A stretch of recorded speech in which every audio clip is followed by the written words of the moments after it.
Hey guys, welcome back to the channel. In this quick video, I'll show you how to fix the Battlefield RedSec Proxifier error that says, this software cannot be used at the same time as the game. This happens when Proxifier or one of its background services is running while Battlefield RedSec is trying to launch. Don't worry, it's really simple to fix. Let's get started. Step 1. Close Proxifier from Task Manager. Right-click the Start menu and select Task Manager.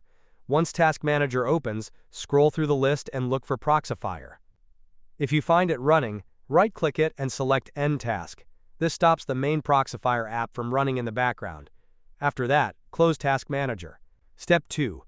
Stop the Proxifier service using Command Prompt. Open the Start menu again and type CMD.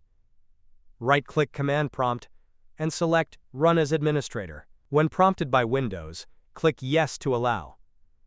Now copy and paste the following command. You can also find it in the description below. Press Enter. This command will stop the Proxifier background service that conflicts with Battlefield RedSec. Once it's stopped, you can now launch your game without any issues. If you ever need to use Proxifier again later, open Command Prompt as Administrator, same as before. Type this command. Press Enter. That will restart the Proxifier service on your PC.